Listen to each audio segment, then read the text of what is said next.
Good morning or afternoon to whoever may be watching this video. If you are watching this, it is because I felt it was necessary for you, as part of the Clan Wars Alpha or Bravo teams, to get some feedback and analysis on our matches. This is going to be my first, and perhaps only, attempt at making a post-battle analysis series following a Clan Wars session to identify areas in which we as a team can improve.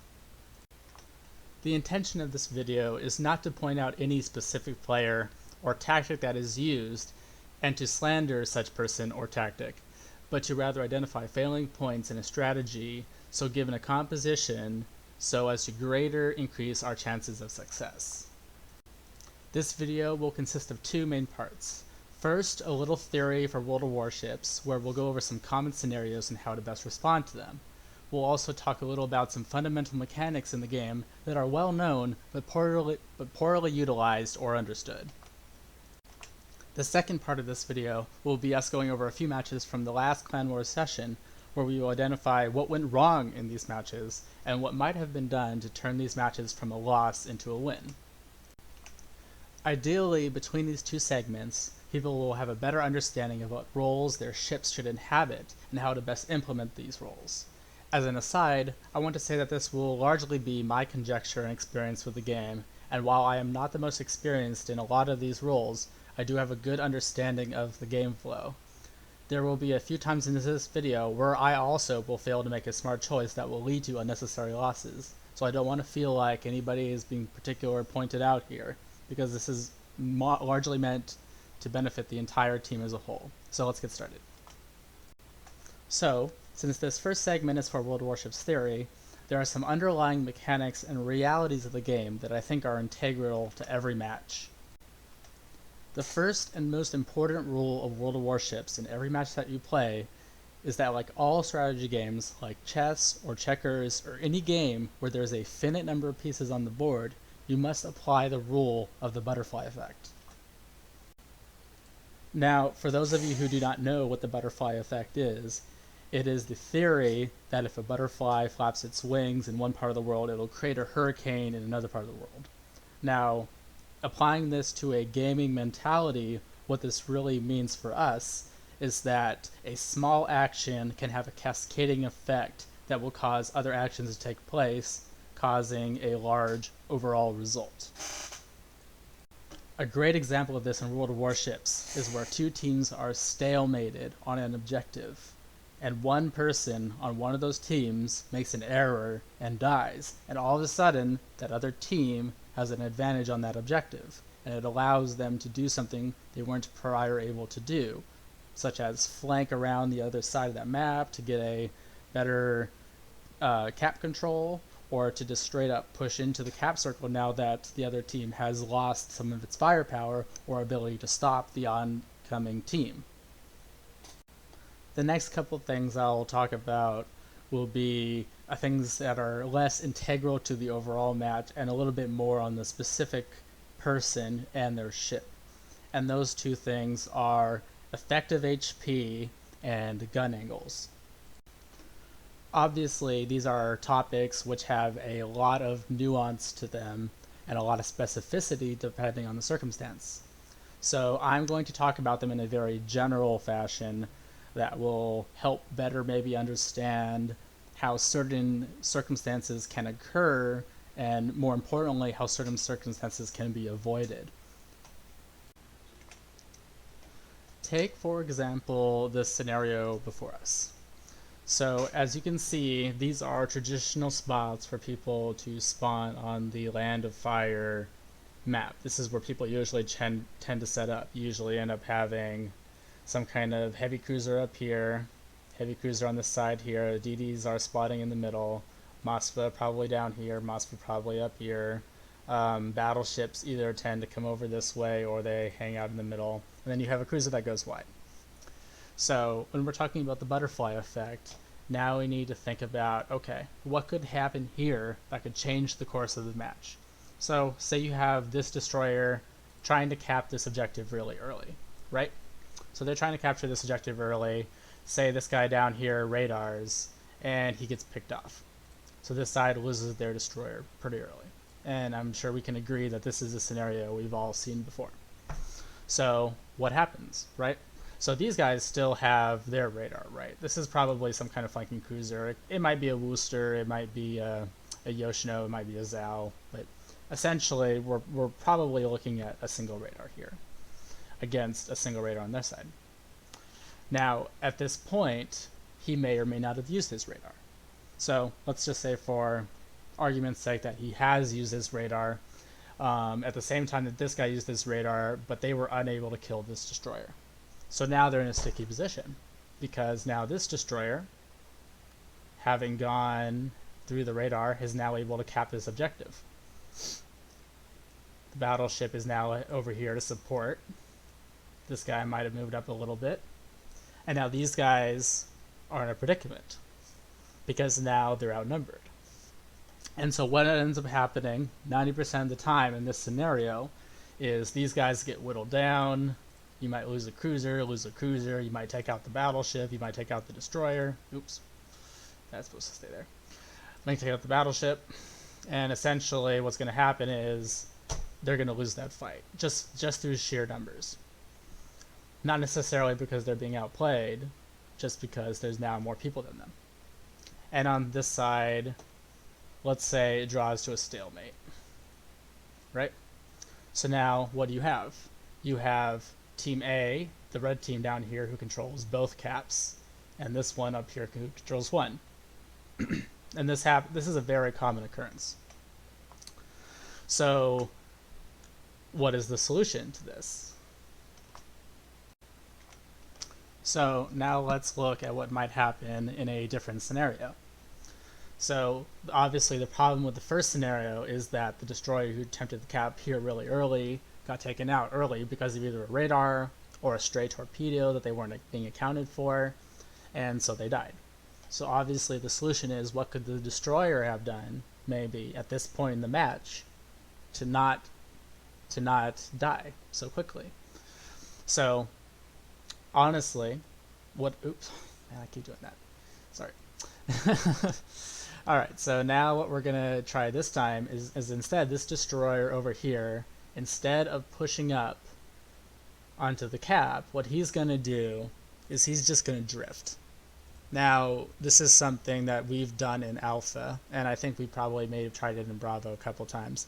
But what this destroyer is essentially going to do is he's going to just pop into the objective for a second, bait out this guy's radar down here, and then he's already turned and cut his way out. That way, when this guy pops his radar down here, this guy's already gone. And that's just a simple example of how a single action, a single small decision, can prevent the loss of a ship, which would create an uneven balance in the map, causing a cascading fail effect. Now, obviously the scenario that we're looking at right now is very dumbed down, it's very simplified, but if you take this application, you apply it to a lot of games, you will see that there are a lot of occurrences where a lot of times a single ship will make a decision which will cause an imbalance in the power struggle between the two teams. And then the other team, if they are intelligent and good, which the teams that we want to beat definitely are, will take advantage of the situation, and they will put us into an impossible situation which it's very, very difficult to come back from, because it would require a level of outplay and a level of skill that is not always feasible. So that is generally the butterfly effect. So we'll talk about this a little bit more later when we get into the battle scenario examples in the second part of the video. But this is just a concept that kind of applies to every game that we're going to play and look at that you should keep in mind. So for this next segment, the next thing that we're going to talk about is effective HP. Now, this does apply somewhat to cruisers, but this is more largely going to apply to whoever is playing the battleship on the team, as they have the largest heal capacity, usually. So, let's place a battleship here, and let's go ahead and place a battleship, say, like there. And we're going to assume that the The other players are still in their relative positions. Now, effective HP, for those of you who do not know, as compared to maximum HP, is the maximum amount of HP that you can take before you die. Now, the reason it's called effective HP is because that is usually, if not always, higher than your maximum HP, because it is accounting for all the heals that you can undertake during a match. So for a battleship, for example, you can heal back 100% of any kind of fire damage, or a larger percent of the HE explosive damage than you can for, say, AP shell damage or torpedoes. So, say you have a battleship, let's just say a Kremlin. We'll just round it out to 100,000 health points as their maximum health points. And I believe that if you take a superintendent setup on the Kremlin, you have 4 heals. And let's say, for example, each of those heals gives you, let's say, 30,000 health points back. No, actually, let's make it 25,000. So it's about a quarter of your health. So, if a battleship, say this green one here, is a Kremlin, and he's taking a bunch of HE fire. There's a Smolensk over here. There's a Des Moines over here. He's being torpedoed. He's being whittled down extremely fast. He's losing HP faster than he can get his repair party up, faster than he can get his heal up, which means that he's only going to maybe get to use one of his heals before he dies, giving him an effective HP of 125,000. Now that's his maximum HP plus the effective HP of a single heal, 25,000. So I'm sure everybody's following me at this point. So the next thing to consider is a different scenario. Say this Kremlin is, instead of being up here, is a little bit further back. It's a little bit harder to hit him. He's a little bit better angled, and he's doing some stuff with his rudder, so he's moving forward, he's moving backward, he's moving around a little bit, so he's not taking damage quite as quickly as he otherwise could be. So in this scenario, let's say he gets the full 4 heals on himself. Now that means that he has an effective HP pool of 200,000 health points because he was able to heal back a large majority of that. Now that is assuming that the majority of the damage he is taking is fires and from HE. In a position back here, supported by your team, it's very unlikely that you're going to eat 10 torpedoes. You know, you might eat one on the bow occasionally, you might get a flood that you have to repair, but for the most part, you're not going to be eating a bunch of citadels and torpedoes because you're not in a position where you're going to get crossfired and nuked down extremely, extremely quickly. Now, this sounds relatively simple concept, but what I see in a lot of these games is a lot of times we have a battleship who is not always a Kremlin pushing forward on the front lines, which battleships should be doing, but they also tend to put themselves in a position where they are unable to retreat or get back to a point where they are able to maximize the number of heals they are using, and they die quicker than they need to, which means that the team's effective hit points has just gone down drastically, and they've lost the tanking ship, when maybe they didn't need to necessarily. So, again, what this essentially means is that for battleship players, and this does apply to some cruiser players, especially cruisers like Smolensk or Minotaur, or any kind of ship that has a significant heal, or this is a Salem, for example, because Salem does have a better heal than the Des Moines, you want to make it so that you are maximizing the number of heals that you use in your match. You want to maximize the amount of damage that you are tanking before you die. If you die as a cruiser with having only used one of your heals, and if you have 3 of them, that means that chances are you probably were in a position where you were not able to retreat effectively, and you were probably pushed up too far. That's usually what that means. And the same thing goes with a battleship. Now, Obviously, there are differences in the match, basically depending on who is spotted and how much information you have where the enemy is. And that's a larger topic for another time, because that goes into a whole spotting and predicting the enemy, and that's a very advanced concept that a lot of players are not usually built around. So for as far as the effective HP portion, we're just kind of going to leave it here, but just to keep in mind that whenever you are in a match, you always want to be aware of your relative position to the enemies, and you got to be thinking to yourself, okay, in this position, how much damage am I going to be taking? How much damage can I tank? And can I retreat to a position where I can get some health back before I go back into the fight? These are always things you should be thinking about as a battleship and a cruiser player. Okay.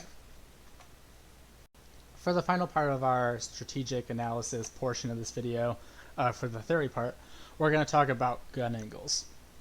Now, gun angles are probably one of the most important things to master as a personal skill in World of Warships.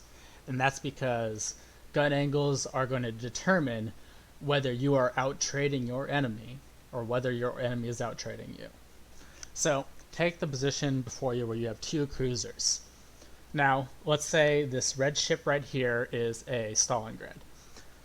Now, I can't get the icons to show a particular angle on this, but I am going to give you the angle of the ship based on where I would think that they would be facing. So this is a pretty common occurrence where you have a heavy cruiser bowed in around an island, and then you have an attacking cruiser, this green one here, which is moving up to try and beat him in a fight. Okay, so from the perspective of the green cruiser, you have an angled in Stalingrad, worst case scenario. Heavy cruiser, angled armor, very difficult to penetrate with a majority of cruisers. So what do? Let's say this green ship is a Des Moines. So superior DPM, worse armor, worse health. So what is the proper way to angle against a ship in this scenario? Is it to angle like this? So let's say 20-30 degree angle equal to the Stalingrad's angle. Here, let me make that green actually. So it's better under instead. So do you want to angle 20-30 degree angle like this and have your guns having your guns face to the left, shooting in at him this way? Or do you want to be facing in to him relative at the same angle but to the left with your guns on your right side shooting in this way? So what's the difference? So in this scenario, it actually makes a huge difference. And the reason is because Des Moines gets a improved armor penetration angle on its shells. If you are facing this direction, if you are angled in this way, your shells are going to be angling in against his armor at that same angle, which means you're going to be getting ricochets off of his side here, and you might be getting some superstructure shots. However, if you are angled, and sorry, keep getting the wrong color for the arrows, just a second. However, if you are angled this way, and you are shooting in at him, you have a much better angle on his bow and his side, which will allow for better penetration of the shells. Now, this is a small, minute change in the angle in game, but a small change in the angle in game actually leads to a large increase in whether or not the chances of you ricocheting or penetrating a target is. Now, obviously, being a Stalingrad, it's going to be very difficult to penetrate him, even if you do have a superior angle on him. You'd usually have to be pretty close. But say it's not a Stalingrad. Say it's a Moskva, or a Minotaur, or a Smolensk, or any kind of lighter cruiser, a Worcester, or a Des Moines, for example, another Des Moines.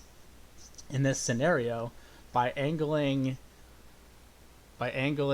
in as opposed to away, you are getting yourself a much better chance at penetrating his ship. Okay, so now let's look at another scenario, but this time it's going to be more based on the position of the ships on the map.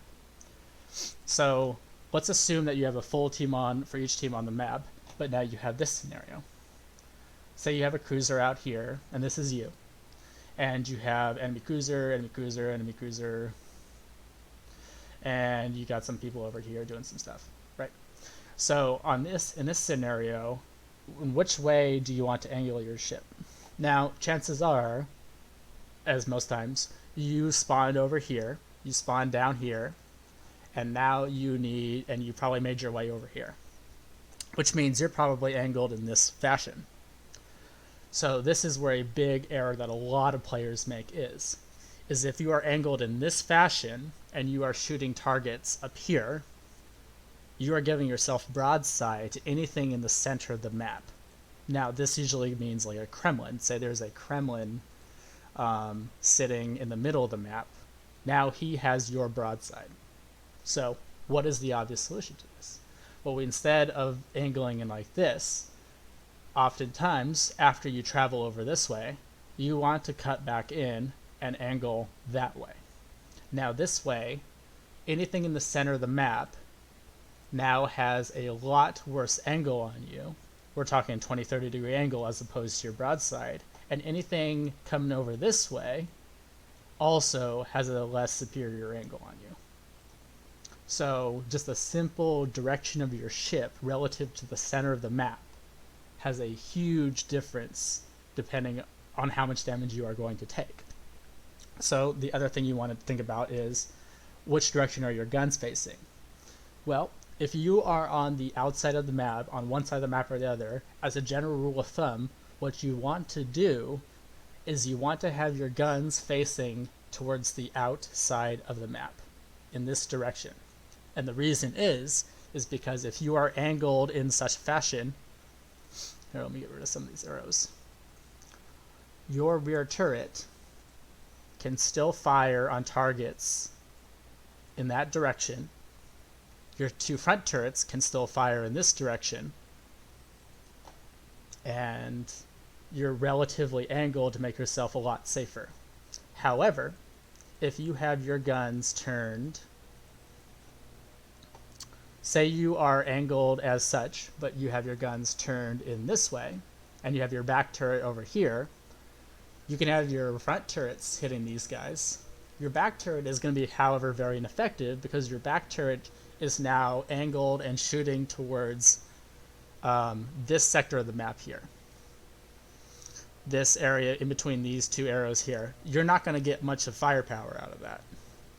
So that's why it's always better idea to have your guns turned towards the outside of the map if you are on one side or the other. Now, if you are in the middle, if you are a cruiser in the middle, or a battleship, it doesn't really matter which way you have your turrets turned because you can hit both things effectively because you're in the center of the map. But if you're on the outsides, the direction you have your guns facing, and this is especially important for your back turret, is incredibly important relative to the angle of your ship. Okay, so that's going to conclude our first part for the theory video. So now we're going to look at some in-game scenarios that we had during our previous matches, and we're going to kind of see what went wrong in these matches, and we're going to see like what could have we could have done better as a team to turn these into a win. So this first match that we're going to watch is going to be one of the last three losses of the night. And so I'm going to go ahead and here and zoom out. It's going to take a little bit of a second.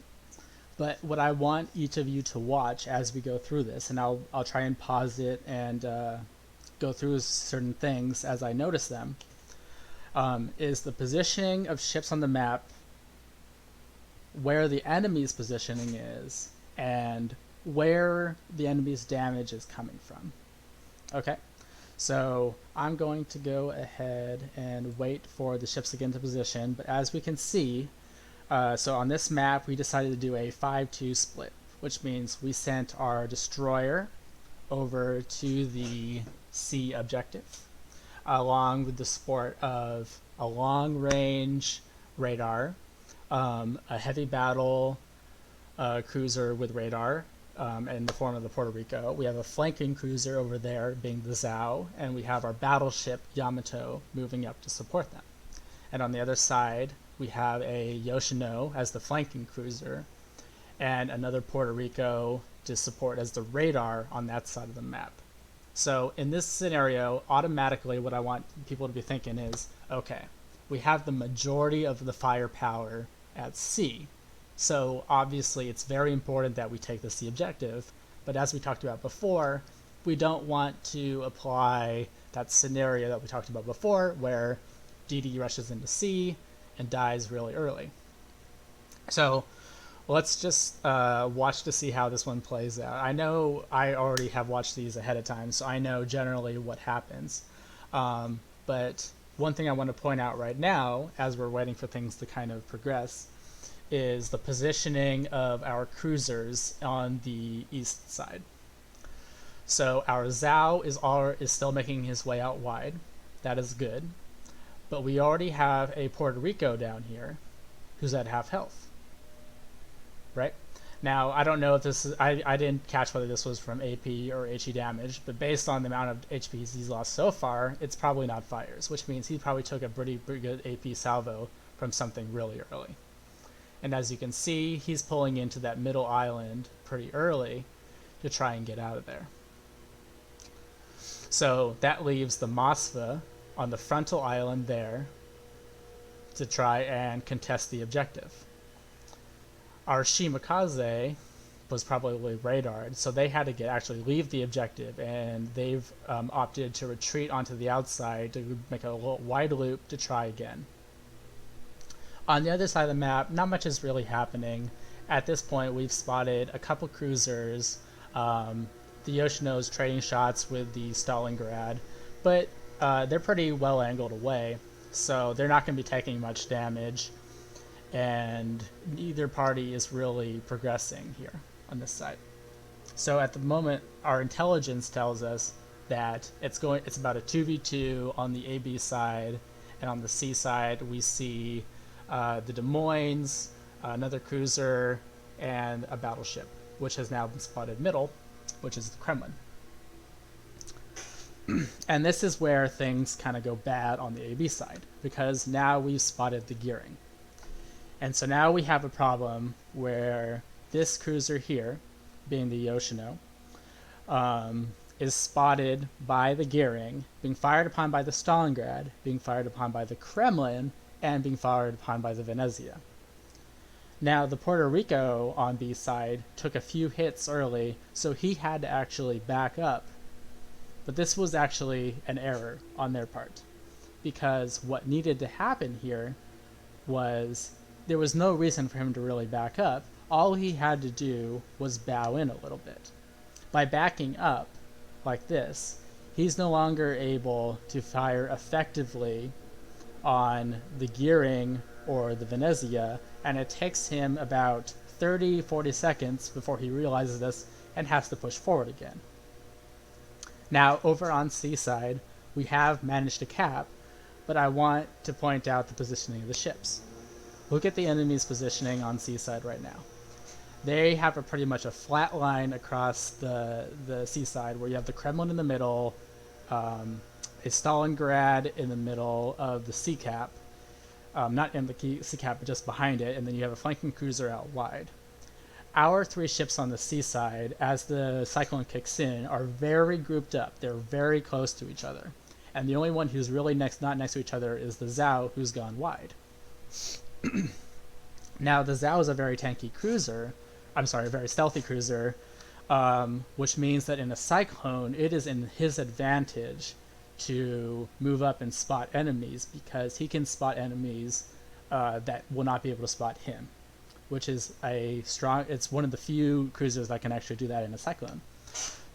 But I want you to take notice of where the Zhao actually ends up in this match. So on the B side, things have kind of gone from bad to worse. The Yoshino is down to about half health because they've been focused fired by 4 different ships. They are now flanked on the left side due to the 3v1 scenario. The Gearing is still not dead because look at his positioning. He's staying far enough away from the radar cruiser that he's not going to die unless he gets very unlucky with some unlucky shots. He's cutting away very effectively. Now, I make a big error here, and I actually back up here into the Venezia's broadside, so I rectify that and then I push forward.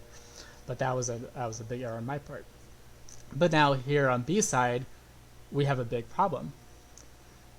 We have no way of dealing with that Gearing if he keeps at range to the Puerto Rico. The Venezia is just as tanky as the Yoshino is, and the Puerto Rico, if he stays angled, and so he can push in and do good damage with the Gearing spotting. The Stalingrad is also a huge consideration because his positioning prevents myself and Ghost in this scenario from pushing up into the A cap and leaving them to take B. So over there on C, not much has changed as you can see, but as you can see, the Zal on the eastern side, instead of pushing up and spotting and flanking, has instead opted to sit behind that island back there, trying to HE shell from max range. Now this, I believe, is an error on that player's part, because they are not maximizing the value that the Zhao actually has. And as you can see, it's starting to get to the point where we have a cascading series of failures. So the first thing that's going to happen is that we're going to lose the Shimakaze. The Shimakaze was our only destroyer on Seaside, which means they no longer have any torpedoes or anything that they hadn't used to really take out the Stalingrad, and now they're outnumbered. The second thing that's going to happen is that the Puerto Rico is going to go down due to something. I can't actually see it in this replay. And then the third thing that's going to happen is, due to the flank on the other side, the Yoshino is going to fall to the Stalingrad, and that's pretty much the match right there. So I think what really went wrong in this match comes down to 4 things. The first thing is that when you have a team that only has 1 DD on it, it's really important not to lose that DD, because that is your spotting, especially against a team that has 2 DDs in their comp like that last one did. Now, on that particular map, I also think it was an error to send the only DD to a contested cap where it requires them to get really close to the enemies. On the other side, on the BA side, there's a lot more open water, which will allow for a greater degree of spotting. And the enemy DD at C will still have to come in close if they want to cap that objective. So you always want to have a stealthy DD on the side of the map where they are least likely to actually be shot at, even if it means giving up an easily contested cap. Now the second thing I think went wrong there is that obviously the left flank was heavily outnumbered. Now, this isn't always an issue if the team on the eastern side can quickly mop up the enemies because they outnumber the enemies. Now remember, on that last map, there was a Venezia, a Stalingrad, and I believe it was a Gearing on the left side of the map, which meant there was only 4 ships on the other side of the map, to include a Kremlin, a Stalingrad, a Des Moines, and the other DD. I forget what it was. Now, in that scenario, the Kremlin actually went middle and was shooting over into the AB side, which means he was not in a position where he could actually support a C push. Now, the C case did get capped, but there was not an aggressive push. There was only a Stalingrad and a Des Moines and a DD to prevent the push. 4 or 5 ships should have easily been able to push through that cap and win that fight, but they didn't because they didn't play aggressively enough.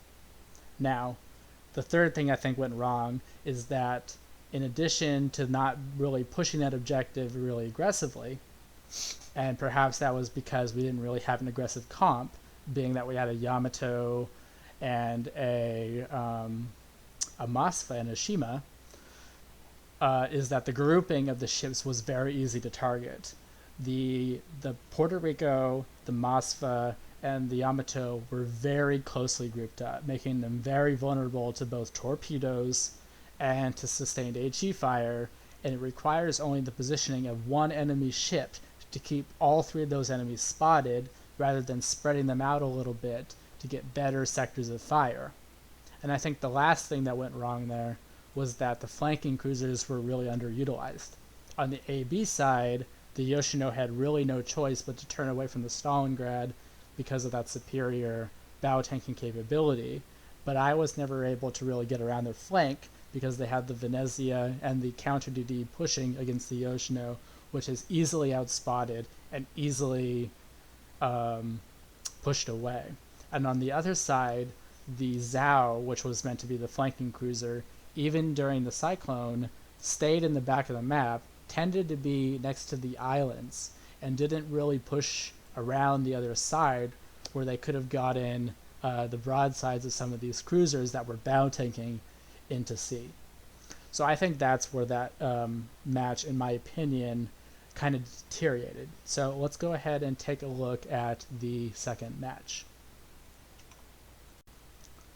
So on this match, it is going to be the same map, Land of Fire, but this time there's going to be some slight changes in the compositions of the teams, as well as the positions that the ships are going to take. Now, it is decided on this one that a strong AB push is warranted, so 4 ships have actually opted to go over to B. And I want you to notice where the destroyers are starting this map. Both destroyers have opted to sail up the middle of the map, and this, I think, is an error.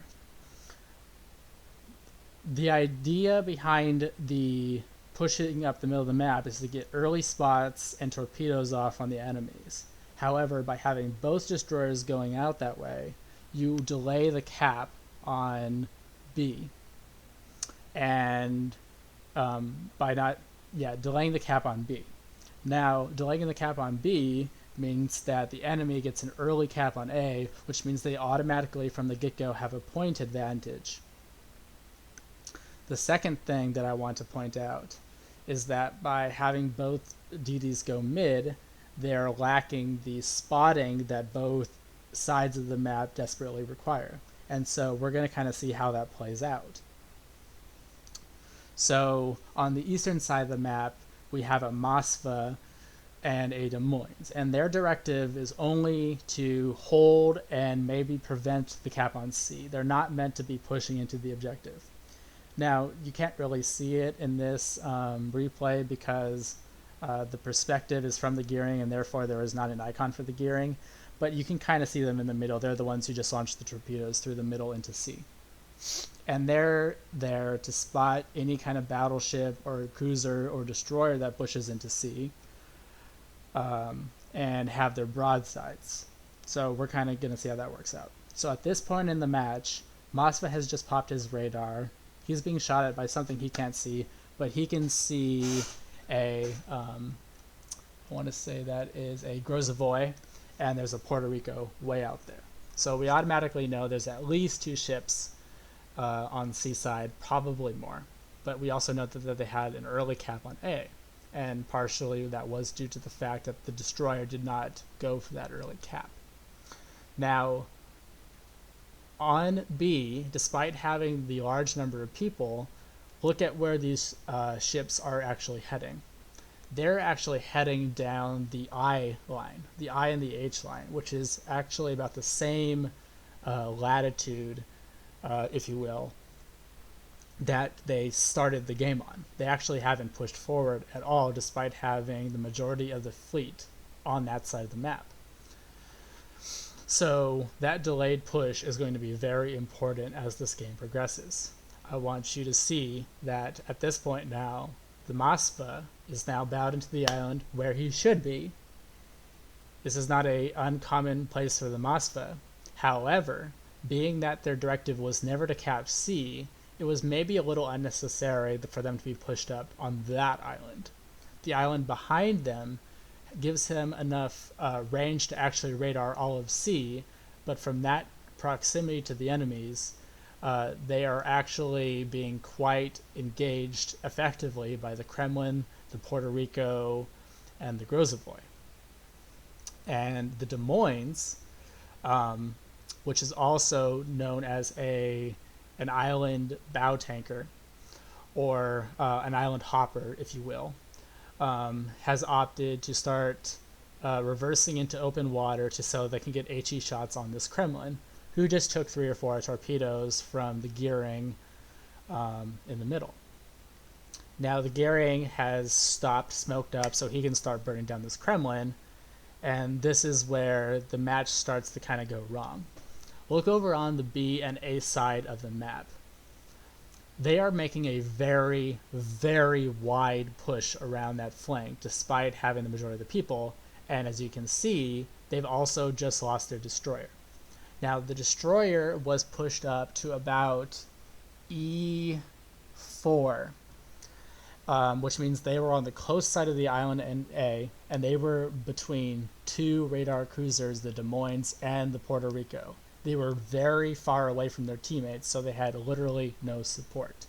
So they got taken out extremely easy, and it was incredibly unnecessary for them to die at that point in the game. Over on the other side, due to the Moskva's proximity to the enemy, they just got taken out completely, which means the AB side is now down a ship, the C side is now down a ship, and that's the game right there. That's all it took. All it took was the positioning of 2 ships,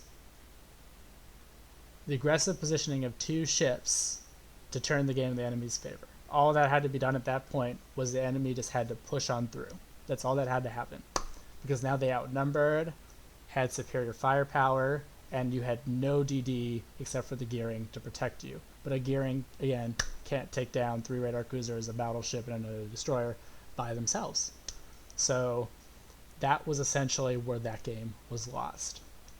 And so it is essentially a positioning issue in this case. So I'm going to go ahead and transition to the closing.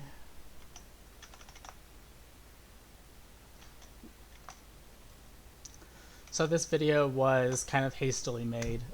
These matches were the ones we played just last night on Sunday the 16th. And so I just wanted to make this as a really quick thing. I might end up continuing this depending on interest and how helpful it is to people. But essentially, I just made this as a way of getting people to think about what is occurring in a match and thinking about the big picture. The most important thing that I want people to take away from this is my positioning going to negatively impact the team? Can I effectively support the team from my position? Can I do what needs to be done from this position? And am I giving the enemy an opening to perhaps win the game through some error of mine? That's the mind frame that you want to have in these matches, because of the competitive nature of them, unfortunately. So again, this wasn't a gotcha kind of situation or video. I didn't mean to point out anybody in specific. I just wanted to point out these were just 2 games that I looked at. I looked at several of them, and these were just 2 really good examples of really preventable losses early in the game that caused a cascading failure effect.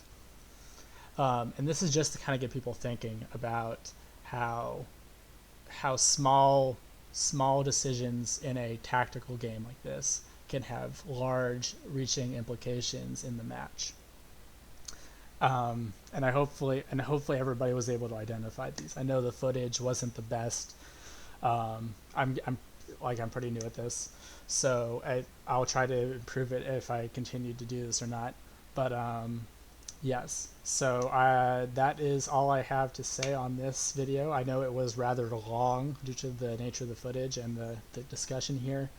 So if you made it this far, thank you. I do appreciate the fact that you were able to stick with me. And I would appreciate any kind of feedback. Give it to me straight up in a DM, or if you want to talk to me on Discord or whatever. If you want to get your input on the matches, or if you saw something that I didn't see, or maybe you disagreed on some of the conclusions that I made, I might be really interested in hearing those as well. So thank you again for listening, and I hope this will help us push towards our objective of making Typhoon by the end of the season. And even if we don't, I think the fact that we were able to make the top 70 clans at our highest point is a pretty phenomenal achievement for North America. I think that's not something to be undersold. And regardless of how the season ends up, I want to say that I've really enjoyed playing with everybody thus far, and that we have a lot of talent, a lot of game knowledge, and a lot of dedication on our teams that I am really proud of, and I'm really proud of how well people respond to losses, how they're able to keep pushing on through, how they don't get demoralized, and I think that's a really good characteristic for a clan to have, and I really think that just comes down to the fact that we have such a great community, and great leadership and great calling. So yes, please tell me what you think of the video, and I will catch you all later. Thank you.